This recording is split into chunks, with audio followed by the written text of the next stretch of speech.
Well, actually, we should say that those of you who've been listening to the broadcast that we've been having on KFJC since about 1979, 1980, know that we have talked at great length and in almost nauseating detail, nauseating at least to any citizen with an ounce of scruples and belief in good government, about the connections between our intelligence establishment and not only ours, of course, but many intelligence establishments and the drug trade. The fact that as the intelligence establishments began to become things unto themselves after World War II, and as they began to go with a policy of basically the Cold War policy of continuous engagement at low level, and as is becoming even more important in the Reagan 1980s, when the whole Cold War philosophy of small brushfire wars has become the order of the day. Well, it's very difficult to fund these types of wars through normal, legitimate, and legal political means, because most of the American people don't want to see their representatives voting for things like aid to the Contras, aid to the Mujahideen above a certain amount, things of that nature. And especially they don't want to see people supporting, say, the white hand death squads in El Salvador and Guatemala and places like that, which many times our intelligence and political establishments have felt to be the order of the day for continuing their anti-communist political philosophies.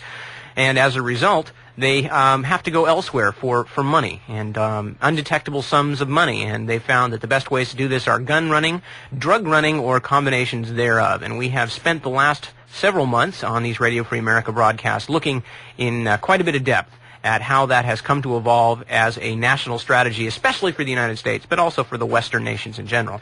Now, on this evening's broadcast, we're going to be taking a look at the intelligence services, particularly the CIA's role in the LSD phenomenon. Once again, we will see the Central Intelligence Agency involved in a pivotal way in the actual trafficking in LSD, and we'll also see the interrelationship between the LSD traffic and the arms traffic, a theme that's become almost numbing and certainly fairly depressing as we've examined it over the course of these broadcasts, and indeed I think that could be safely said of the entire overview of the guns and drugs trades, which are in fact one trade and very closely interrelated. On this evening's broadcast, we're going to begin by taking a look at the growth of the LSD phenomenon, specifically the spread of LSD in American society is inextricable with the activities of the CIA and military in the United States. And we're going to begin taking a look at how LSD and its use and testing began out of a CIA program that was basically a search for a truth serum. We're going to take a look at the way in which the CIA's research into LSD spurred LSD research all around the country. Then we're going to take a look at the actual growth of the LSD subculture, so to speak. In particular, we're going to take a look at some of the main proponents of LSD or the use of LSD for recreational purposes. We're going to take a look at a guy named Captain Al Hubbard, who, unlike Ken Kesey or Tim Leary, was the original LSD pioneer. He also was a lifelong U.S. intelligence agent and a very, very mysterious character. We're going to take a look at the ubiquitous role of the CIA in the spreading of the LSD doctrine, so to speak, to leading American intellectuals. Whether we're looking at the aforementioned Tim Leary or Ken Kesey, whether we're looking at Aldous Huxley, whether we're looking at Allen Ginsberg, in the background of each of these key LSD proselytizers' introduction to that drug, we find the Central Intelligence Agency and people who were pivotally involved in the CIA's testing efforts.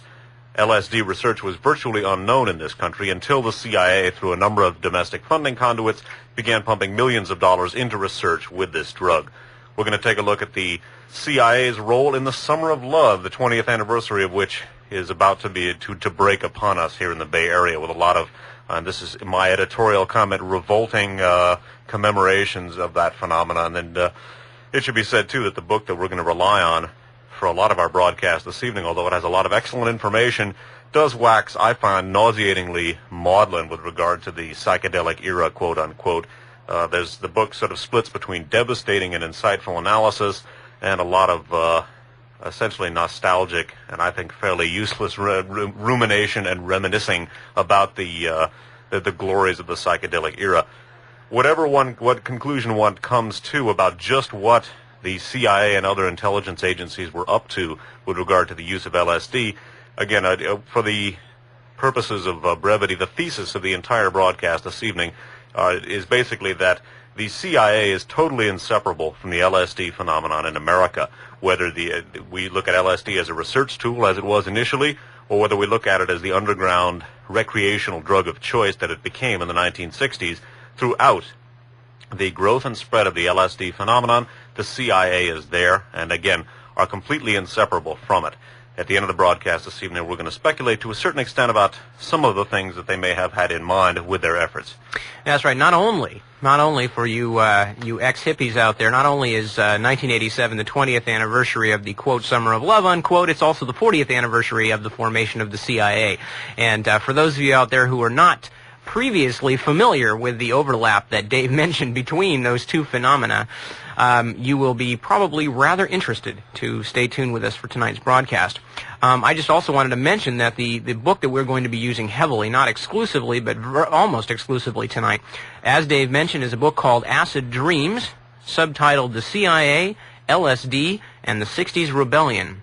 The book is written by Martin A. Lee and Bruce Schlain, S-H-L-A-I-N, copyright 1985 by Grove Press, New York, and it is certainly worth your while. It is out right now. It is available, I think, in a lot of bookstores. It is probably also available in your local libraries and a variety of other places, and we are going to be covering a lot of it tonight, but obviously we cannot read the entire book to you, and it wouldn't hurt at all to go out and buy a copy and support researchers doing this kind of work.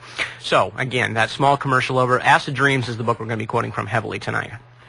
Okay, and again, we're going to begin by taking a look at the history of the CIA's research into LSD and the military's research into LSD, and observe the manner in which their interest in acid, which grew out of a number of different CIA mind control programs, part of which focused on the search for a truth serum.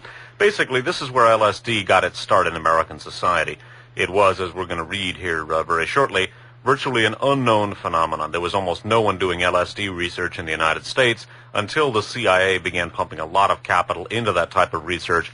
All of a sudden, there were a lot of people doing that research. Very quickly, the drug spread from the laboratory to the street, and we will be analyzing the possible role of the CIA in affecting that switch deliberately. All right, starting out from Acid Dreams and reading about the early days of the search for a truth serum or a truth drug that would enable interrogators to basically pick the brains clean. This was the original idea, pick the brains clean of foreign spies. It should be noted here that in the search for a truth serum, the CIA picked up where the OSS, the Office of Strategic Services, left off during World War II, the OSS being America's wartime intelligence service during WW2. After the war, the CIA and the military picked up where the OSS had left off in the secret search for a truth serum. The Navy took the lead when it initiated Project Chatter in 1947, the same year that the CIA was formed. Described as, quote, an offensive program, Chatter was supposed to devise means of obtaining information from people independent of their volition, but without physical duress. Toward this end, Dr. Charles Savage conducted experiments with mescaline, a semi-synthetic extract of the peyote cactus that produces hallucinations similar to those caused by LSD, at the Naval Medical Research Institute in Bethesda, Maryland.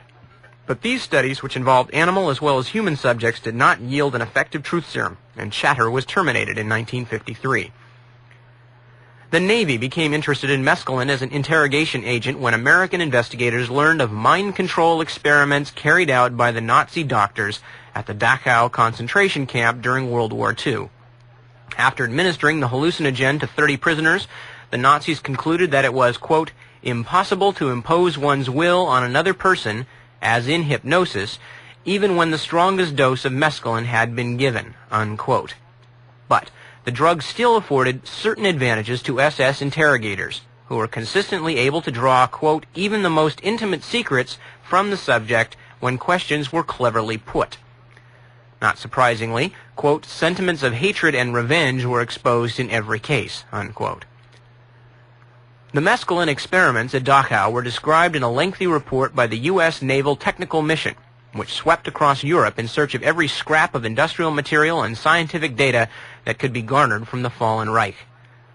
This mission set the stage for the wholesale importation of more than 600 top Nazi scientists under the auspices of Project Paperclip, which the CIA supervised during the early years of the Cold War. Among those who emigrated to the U.S. in such a fashion was Dr. Hubertus Strughold, spelled Strughold, the German scientist whose chief subordinates, Dr. Sigmund Ruff and Dr. Sigmund Rascher, were directly involved in, quote, aviation medicine experiments at Dachau, which included the mescaline studies. Despite recurring allegations that he sanctioned medical atrocities during the war, Strughold settled in Texas and became an important figure in America's space program. After Werner von Braun, he was the top Nazi scientist employed by the American government, and he was subsequently hailed by NASA as the, quote, father of space medicine, unquote. The CIA, meanwhile, had launched an intensive research effort geared toward developing special interrogation techniques. Two methods showed promise in the late 1940s.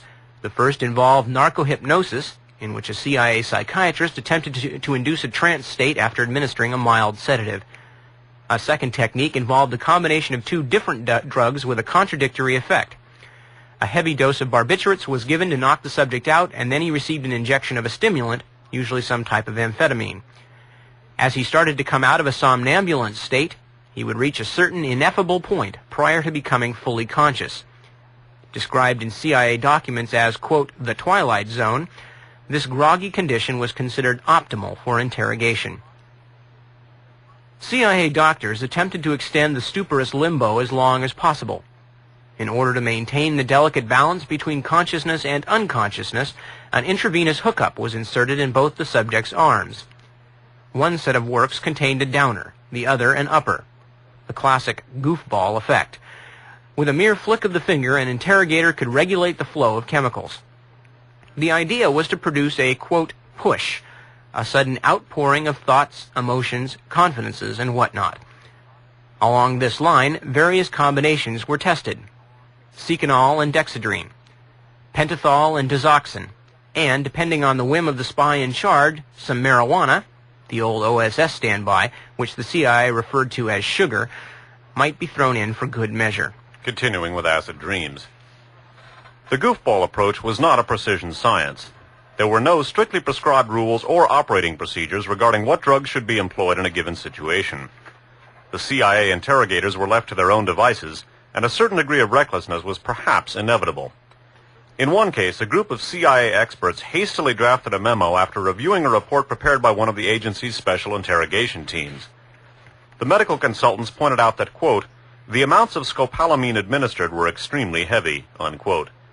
They also noted that the best results were obtained when 2 or at most 3 different chemicals were used in a session. In this case, however, heavy doses of scopolamine were administered along with thiamine, sodium luminol, atropine sulfate, sodium pentothal, and caffeine sulfate.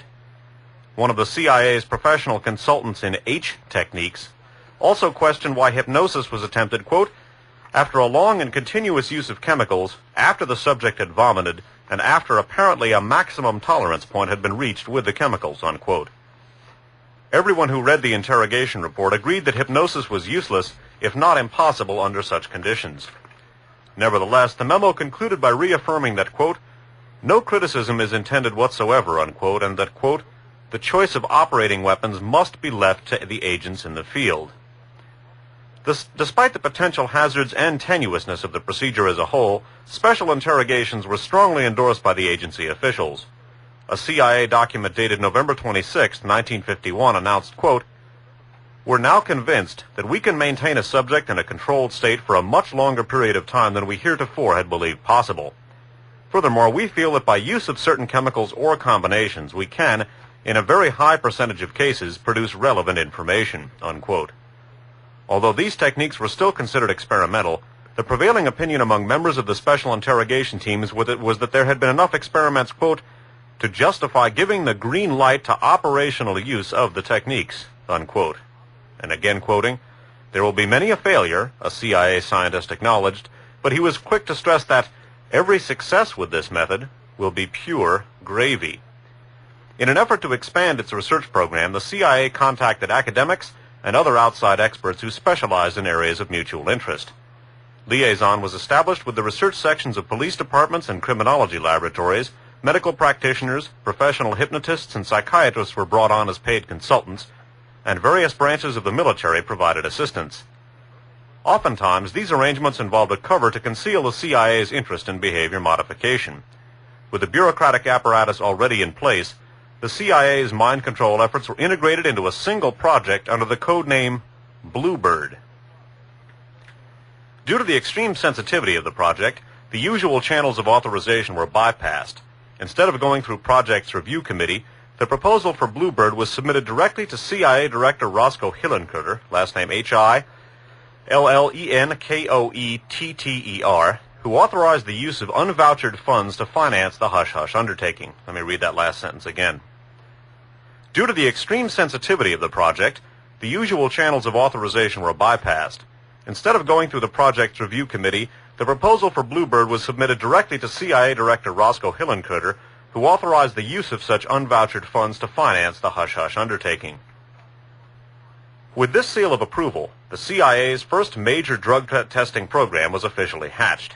Bluebird was to remain a carefully guarded secret, for if word of the program leaked out, it would have been a great embarrassment and a detriment to American intelligence. As one CIA document put it, quote, Bluebird material was, quote, not fit for public consumption, unquote. From the outset, the CIA's mind control program had an explicit domestic angle. It's a very important sentence, and we should store this away for future reference in this broadcast. Beginning again. From the outset, the CIA's mind control program had an explicit domestic angle. A memo dated July 13, 1951, described the agency's mind-bending efforts as, quote, broad and comprehensive, involving domestic and overseas activities, and taking into consideration the programs and objectives of other departments, principally the military services, unquote, end quote. Bluebird activities were designed to create an exploitable alteration of personality, unquote, in selected individuals. Specific targets included, quote, potential agents, defectors, refugees, POWs, and a vague category of others, unquote. A number of units within the CIA participated in this endeavor, including the inspection and security staff, the forerunner of the Office of Security, which assumed overall responsibility for running the program and dispatching the special interrogation teams. Colonel Sheffield Edwards, the chairman of the Bluebird Steering Committee, consistently pushed for a more reliable speech-inducing substance. By the time Bluebird evolved into Operation Artichoke, the formal change in code names occurred in August of 1951, security officials were still searching for the magic technique, the deus ex machina, that would guarantee surefire results. I'm going to run back here and read a footnote. Now, it should be noted here that the search for the truth serum got its impetus to a certain extent from the OSS's wartime activities and received some direction from the research done into the mind-altering effects of chemicals conducted by the Nazi scientists and intelligence officials that were brought into this country at the end of World War II. We've gone into that connection at great length on these tapes. It should be noted that one of the things which it couldn't be said that we inherited it from this Nazi group, because human beings had been used for the purposes of unwitting experimentation before in American society. We talked about the famous Tuskegee experiment in our Radio Free America program 16, but it should be noted that the importation of all of these Third Reich alumni at the end of the war spurred in a tremendous way the inclination of American national security officials to use human beings as experimental guinea pigs. This was already going on with regard to the search for the truth serum and some of the mind control techniques incorporated under Project Bluebird and Operation Artichoke, the project we're about to examine. However, even at this early stage, using people as human guinea pigs resulted in a problem. Namely, what do you do with the guinea pigs after the experiment is over? The various contingencies derived by the intelligence services and CIA were discussed in Acid Dreams as follows. In a footnote to the passage we just read, obtaining information was only one aspect of the interrogation process. Even when CIA officers were able to loosen a subject's tongue, other problems remained, such as how to ensure that he would not remember the events that transpired during his stint in the Twilight Zone. Quote, if by some means we could create a perfect and thoroughly controlled amnesia, a CIA agent declared, the matter would be simplified, but amnesia is not certain and cannot be guaranteed. Certain drugs were known to produce amnesia for a matter of hours or days, but this was not sufficient. The CIA also had access to chemicals capable of causing permanent brain damage, but long-term amnesia drugs that would be completely reversible over a 12 to 18 month period were not available. This was quite an inconvenience as far as the national security experts were concerned. The question of what to do with subjects of special interrogation sessions, the disposal problem, unquote, provoked a heated debate inside the company. The immediate objective was to find a way of holding them, quote, in maximum custody until either operations have progressed to the point where their knowledge is no longer highly sensitive, or the knowledge they possess in general will be of no use to the enemy, unquote. One possibility suggested in CIA documents was to render a person incoherent through psychological and or pharmacological attack, and then have him placed in a mental institution. An unspecified number of subjects were committed involuntarily to insane asylums, including some who were described in CIA memoranda as mentally sound. This practice, which began in the early 1950s and continued at least until the mid-1960s, invites obvious comparisons to the incarceration of Russian dissidents in psychiatric hospitals because of their political views. Another option involved termination with extreme prejudice, unquote, CIA lingo for assassination, but this was hardly an ideal solution in all situations. In one CIA document, the question of disposal was discussed under the heading Lobotomy and Related Operations. A number of individuals who were fully cognizant of the disposal problem suggested that lobotomy, quote, might be the answer or at least a partial solution, unquote.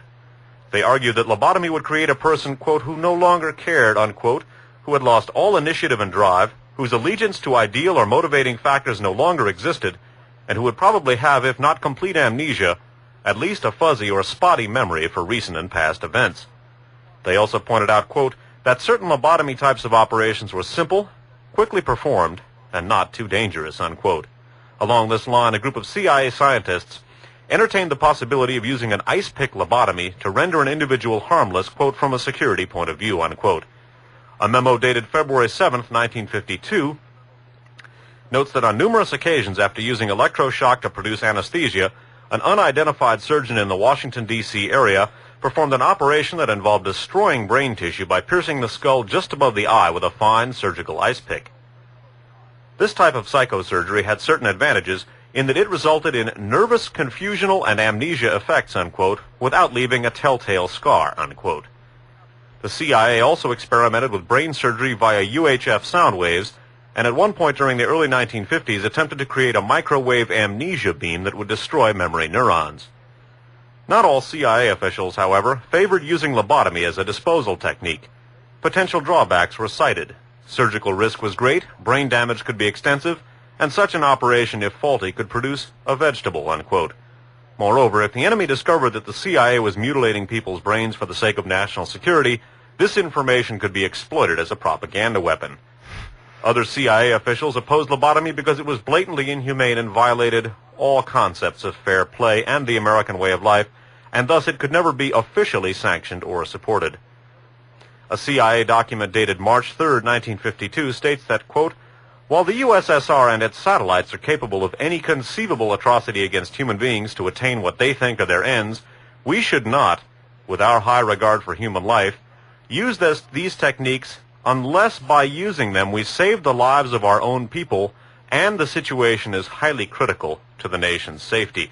The ambiguous wording of that last sentence is something to mull over. The major point of this footnote being that with the inclination towards unwitting human experimentation that stemmed from the CIA's mind control operations, and which in turn gained impetus, as I said, from the Third Reich alumni that we brought in at the end of the war, a, quote, disposal problem arose.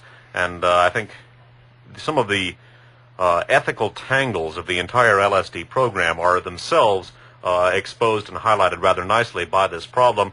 Aficionados of the underground television series The Prisoner may want to think about this some too, because as that series would indicate, that at least on certain occasions art imitates life. Indeed, and as Dave made the point, it's very important to realize that a lot of the direct information that initially went into the CIA's mind control, interrogation, and later behavioral control investigations came directly out of the records of people like Dr. Hubertus Strughold in Dachau, and Strughold, who of course then later was brought into the United States and feted with all sorts of honors and called father of the space program, along with Werner von Braun and Walter K. Dornberger, a couple of other real princes who, among other things, in the prison camp that served as their workshop, used to string people up on wires as an example to other prisoners. But Strughold used to do things like injecting people with gasoline, shooting them to see how quickly the wounds would congeal under certain types of conditions, freezing them to death in ice cold water, and all kinds of stuff. This is one of the fathers of our space program. With this as an example, and these people being regarded as useful and worthwhile influences for the CIA to bring into the United States, it's very little surprise that a little later on in the program that the CIA wouldn't find any ethical problems with jamming an ice pick into somebody's brain because they were a security problem. Again, an innocent human volunteer, not a Soviet spy. This is by way of showing not only the early progress of the mind control programs of the CIA, which gave direct rise to the LSD phenomenon in the United States, but by way of showing the moral and historical background to the LSD phenomenon. As we will repeat later in the broadcast, if this is your idea of peace and love, I'd hate to see your idea of hate and war. Continuing with Acid Dreams, from a section labeled Enter LSD. It was with the hope of finding the long-sought miracle drug that CIA investigators first began to dabble with LSD-25 in the early 1950s. At the time, very little was known about the hallucinogen, even in scientific circles. Dr. Werner Stoll, the son of Sandow's president Arthur Stoll and a colleague of Albert Hofmann's, was the first person to investigate the psychological properties of LSD. The results of his study were presented in the Swiss Archives of Neurology in 1947. Stoll reported that LSD produced disturbances in perception, hallucinations, and acceleration in thinking. Moreover, the drug was found to blunt the usual suspiciousness of schizophrenic patients. No unfavorable after effects were described. 2 years later, in the same journal, Stoll contributed a second report entitled, quote, "A new hallucinatory agent active in very small amounts," unquote. The fact that LSD caused hallucinations should not have been a total surprise to the scientific community. Sandoz first became interested in ergot, ERGOT, the natural source of lysergic acid, because of numerous stories passed down through the ages. The rye fungus had a mysterious, it's rye, R-Y-E, not W-R-Y. They're not anthropomorphizing it. The rye fungus had a mysterious and contradictory reputation. In China and parts of the Mideast, it was thought to possess medicinal qualities, and certain scholars believe that it may have been used in sacred rites in ancient Greece. In other parts of Europe, however, the same fungus was associated with the horrible malady known as St. Anthony's fire, which struck periodically like the plague. Medieval chronicles tell of villages and towns where nearly everyone went mad for a few days after ergot-diseased rye was unknowingly milled into flour and baked as bread. Men were afflicted with gangrenous limbs that looked like blackened stumps, and pregnant women miscarried. Even in modern times, there have been reports of ergot-related epidemics. The CIA inherited this ambiguous legacy when it embraced LSD as a mind-controlled drug. An Artichoke document, Operation Artichoke, by the way, was another CIA mind control program coming out of Operation Bluebird. An Artichoke document, dated October 21st, 1951, indicates that acid was tested initially as part of a pilot study of the effects of various chemicals, quote, on the conscious suppression of experimental or non-threat secrets. In addition to lysergic acid, this particular survey covered a wide range of substances, including morphine, ether, benzodrine, ethyl alcohol, and mescaline. Quote, "There is no question," noted the author of this report, "that drugs are already on hand, and new ones are being produced, that can destroy integrity and make indiscreet the most dependable individual." The report concluded by recommending that LSD be critically tested, quote, "under threat conditions beyond the scope of civilian experimentation," unquote. POWs, federal prisoners, and security officers were mentioned as possible candidates for these field experiments. In another study, designed to ascertain optimal dosage levels for interrogation sessions, a CIA psychiatrist administered LSD to, quote, at least 12 human subjects of not too high mentality, unquote. At the outset, the subjects were, quote, told only that a new drug was being tested and promised that nothing serious or dangerous would happen to them. During the intoxication, they realized something was happening, but were never told exactly what, unquote. A dosage range of 100 to 150 micrograms was finally selected, and the agency proceeded to test the drug in mock interrogation trials. Initial reports seemed promising. In one instance, LSD was given to an officer who had been instructed not to reveal, quote, a significant military secret. When questioned, however, quote, he gave all the details of the secret, and after the effects of the LSD had worn off, the officer had no knowledge of revealing the information. Complete amnesia, unquote. Favorable reports kept coming in, and when this phase of experimentation was completed, the CIA's Office of Scientific Intelligence, OSI, prepared a lengthy memorandum entitled Potential New Agent for Unconventional Warfare. LSD was said to be useful, quote, for eliciting true and accurate statements from subjects under its influence during interrogation, unquote. Moreover, the data on hand suggested that LSD might help in reviving memories of past experiences. Now, the next section of acid dreams that we're going to look at underscores the manner in which it was the very research which we now see being in our historical retrospective here, which we see being undertaken in the early 1950s under the auspices of Operation Artichoke, that it was the push to develop this mind control and ostensibly, at least, or initially, truth serum drug, which was what the CIA was looking for with LSD.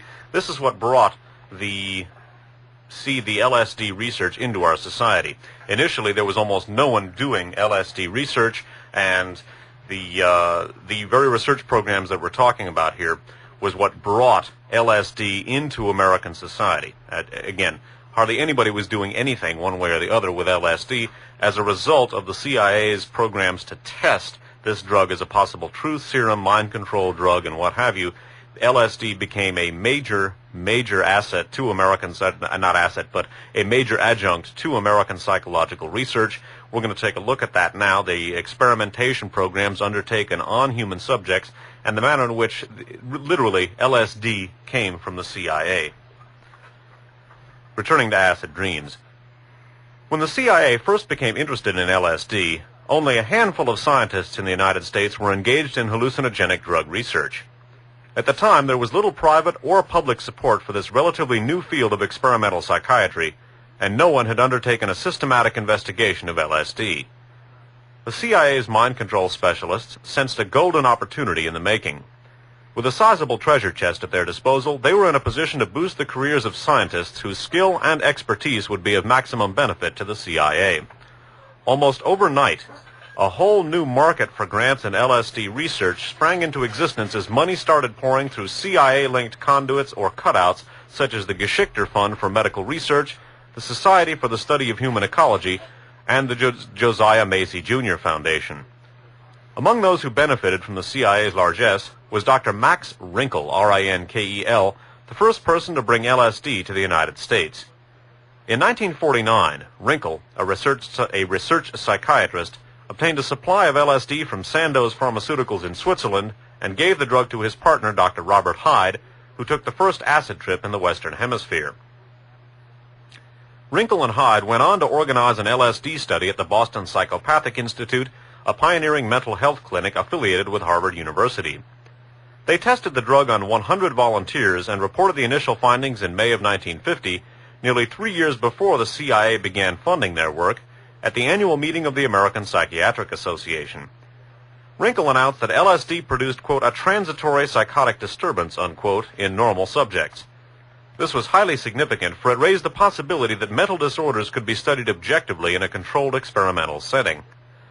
Rinkel's hypothesis was supported and expanded upon during the same forum by Dr. Paul Hoch, or Hoch, H-O-C-H, a prominent psychiatrist who would also proffer his services to the CIA in the years ahead.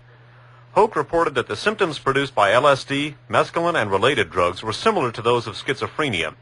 Intensity of color perception, hallucinations, depersonalization, intense anxiety, paranoia, and in some cases catatonic manifestations. As Hoch put it, quote, LSD and mescaline disorganized the psychic integration of the individual, unquote. He believed that the medical profession was fortunate to have access to these substances, for now it would be possible to reconstruct temporary or model psychoses in the laboratory. LSD was considered an exceptional research tool in that the subject could provide a detailed description of his experience while he was under the influence of the drug. It was hoped that careful analysis of these data would shed new light on schizophrenia and other enigmatic mental diseases. Hoch's landmark thesis, that LSD was a psychotomimetic or madness-mimicking agent, caused a sensation in scientific circles and led to several important and stimulating theories regarding the biochemical basis of schizophrenia. This, in turn, sparked an upsurge of interest in brain chemistry and opened new vistas in the field of experimental psychiatry.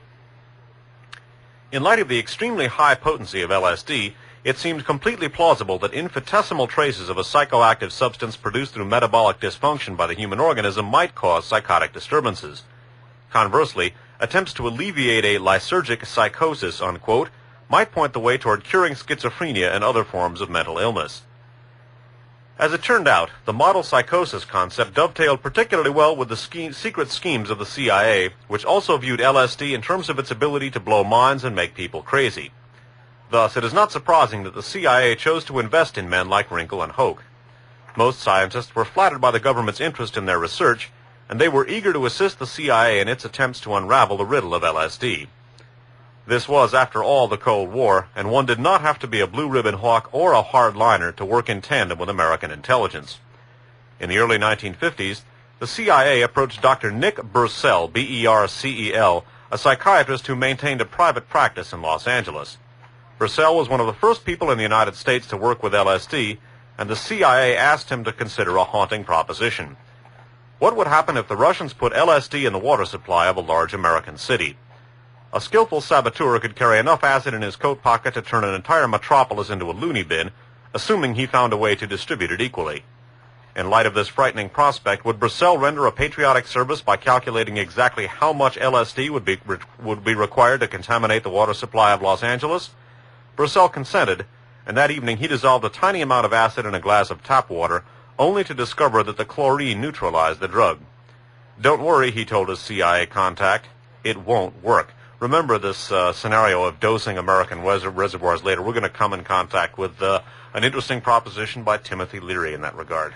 Another interesting proposition right here is the fact that the CIA presented it apparently to Dr. Bercel as being something they were worried that a Soviet saboteur might do, and when he told them it wouldn't work, well, we'll see. Continuing, the agency took this as a mandate, and another version of LSD was eventually concocted to overcome this drawback.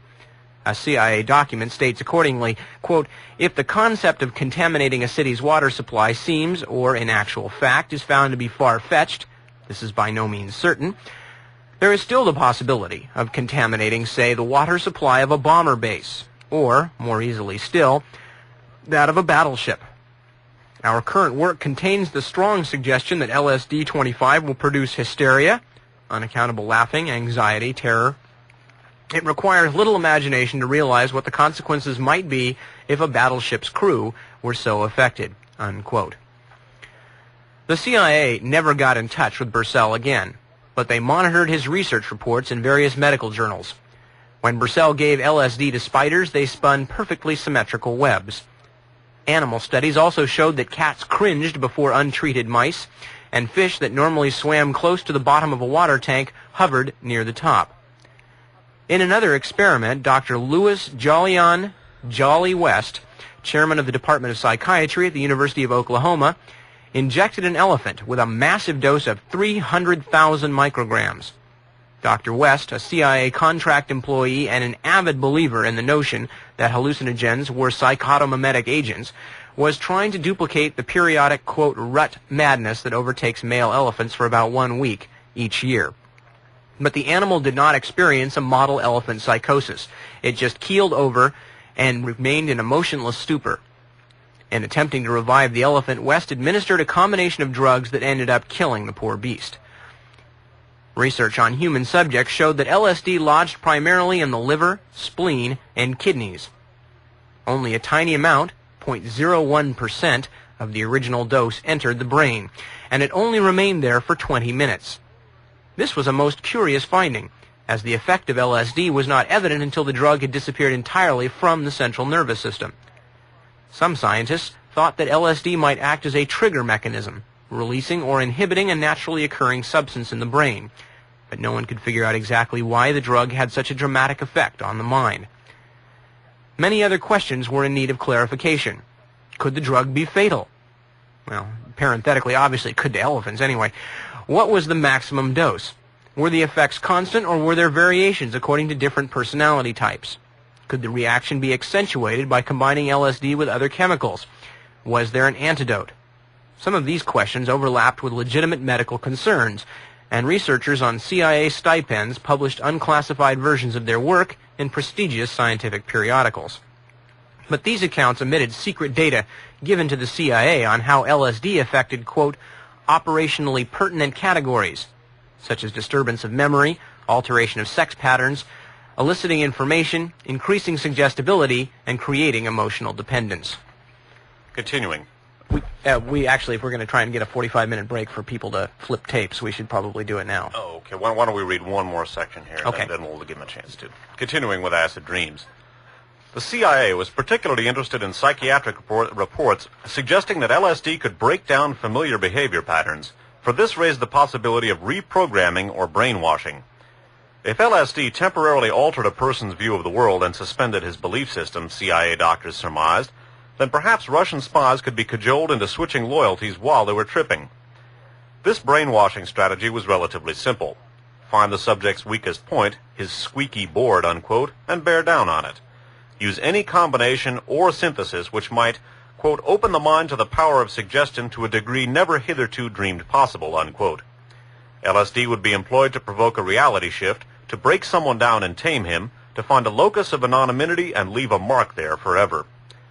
To explore the feasibility of this approach, the agency turned to Dr. Ewan Cameron, C-A-M-E-R-O-N, a respected psychiatrist who served as president of the Canadian, the American, and the World Psychiatric Associations before his death in 1967. Cameron also directed the Alain Memorial Institute at Montreal's McGill University, where he developed a bizarre and unorthodox method for treating schizophrenia. With financial backing from the CIA, he tested his method on 53 patients at Alain, or Elaine, A-L-L-A-I-N. The so-called treatment started with sleep therapy, unquote, in which subjects were knocked out for months at a time. The next phase, de-patterning, entailed massive electroshock and frequent doses of LSD designed to wipe out past behavior patterns. Then Cameron tried to recondition the mind through a technique known as psychic driving, unquote. The patients, once again heavily sedated, were confined to sleep rooms, unquote, where tape-recorded messages played over and over from speakers under their pillows. Some heard the same message 250,000 times. Cameron's methods were later discredited, and the CIA grudgingly gave up the notion of LSD as a brainwashing technique. But that was little consolation to those who served as guinea pigs for the CIA's secret mind control projects.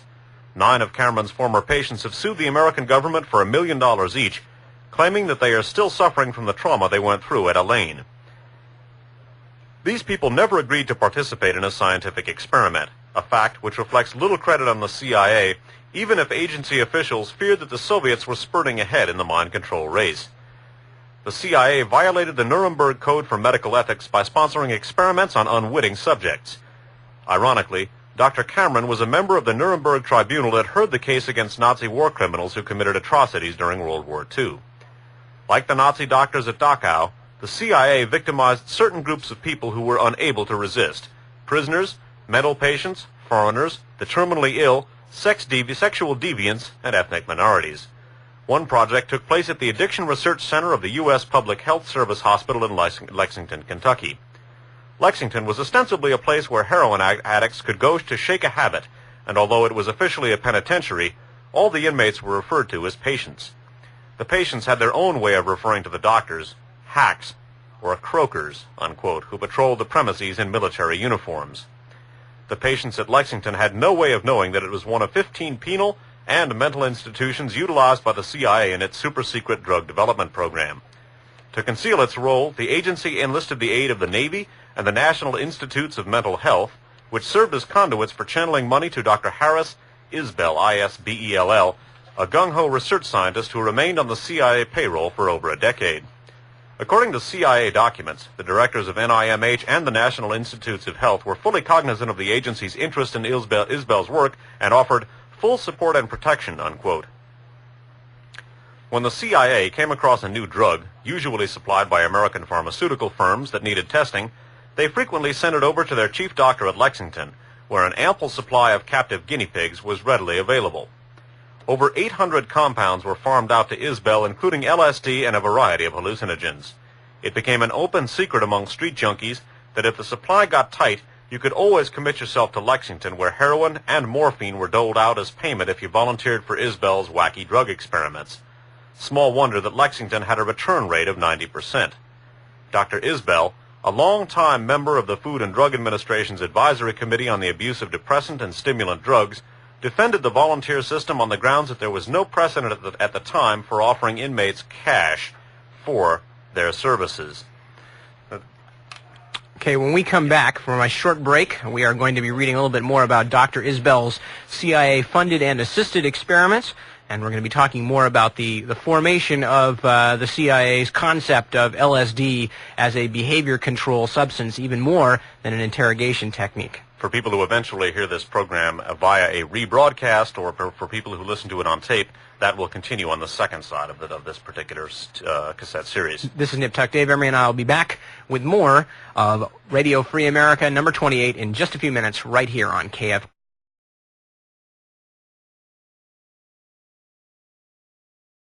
Growth of the LSD phenomenon, specifically the spread of LSD in American society, is inextricable with the activities of the CIA and military in the United States. And we're going to begin taking a look at how LSD and its use and testing began out of a CIA program that was basically a search for a truth serum. We're going to take a look at the way in which the CIA's research into LSD spurred LSD research all around the country. Then we're going to take a look at the actual growth of the LSD subculture, so to speak. In particular, we're going to take a look at some of the main proponents of LSD, or the use of LSD for recreational purposes. We're going to take a look at a guy named Captain Al Hubbard, who, unlike Ken Kesey or Tim Leary, was the original LSD pioneer. He also was a lifelong U.S. intelligence agent and a very, very mysterious character. We're going to take a look at the ubiquitous role of the CIA in the spreading of the LSD doctrine, so to speak, to leading American intellectuals. Whether we're looking at the aforementioned Tim Leary or Ken Kesey, whether we're looking at Aldous Huxley, whether we're looking at Allen Ginsberg, in the background of each of these key... the white hand death squads in El Salvador and Guatemala and places like that, which many times our intelligence and political establishments have felt to be the order of the day for continuing their anti-communist political philosophies. And as a result, they have to go elsewhere for money and undetectable sums of money. And they found that the best ways to do this are gun running, drug running, or combinations thereof. And we have spent the last several months on these Radio Free America broadcasts looking in quite a bit of depth at how that has come to evolve as a national strategy, especially for the United States, but also for the Western nations in general. Now, on this evening's broadcast, we're going to be taking a look at the intelligence services, particularly the CIA's role in the LSD phenomenon. Once again, we will see the Central Intelligence Agency involved in a pivotal way in the actual trafficking in LSD, and we'll also see the interrelationship between the LSD traffic and the arms traffic, a theme that's become almost numbing and certainly fairly depressing as we've examined it over the course of these broadcasts, and indeed I think that could be safely said of the entire overview of the guns and drugs trades, which are in fact one trade and very closely interrelated. On this evening's broadcast, we're going to begin by taking a look at the... Well, actually, we should say that those of you who've been listening to the broadcast that we've been having on KFJC since about 1979, 1980, know that we have talked at great length and in almost nauseating detail, nauseating at least to any citizen with an ounce of scruples and belief in good government, about the connections between our intelligence establishment and not only ours, of course, but many intelligence establishments and the drug trade. The fact that as the intelligence establishments began to become things unto themselves after World War II, and as they began to go with a policy of basically the Cold War policy of continuous engagement at low level. And as is becoming even more important in the Reagan 1980s, when the whole Cold War philosophy of small brush fire wars has become the order of the day. Well, it's very difficult to fund these types of wars through normal, legitimate, and legal political means, because most of the American people don't want to see their representatives voting for things like aid to the Contras, aid to the Mujahideen above a certain amount, things of that nature. And especially they don't want to see people supporting, say, LSD proselytizers' introduction to that drug. We find the Central Intelligence Agency and people who were pivotally involved in the CIA's testing efforts. LSD research was virtually unknown in this country until the CIA, through a number of domestic funding conduits, began pumping millions of dollars into research with this drug. We're going to take a look at the CIA's role in the Summer of Love, the 20th anniversary of which is about to break upon us here in the Bay Area, with a lot of, and this is my editorial comment, revolting commemorations of that phenomenon. And it should be said, too, that the book that we're going to rely on for a lot of our broadcast this evening, although it has a lot of excellent information, does wax, I find, nauseatingly maudlin with regard to the psychedelic era, quote-unquote. The book sort of splits between devastating and insightful analysis and a lot of essentially nostalgic and I think fairly useless rumination and reminiscing about the glories of the psychedelic era.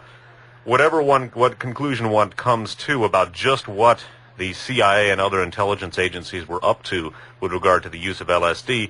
Again, for the purposes of brevity, the thesis of the entire broadcast this evening is basically that the CIA is totally inseparable from the LSD phenomenon in America, whether we look at LSD as a research tool, as it was initially, or whether we look at it as the underground recreational drug of choice that it became in the 1960s.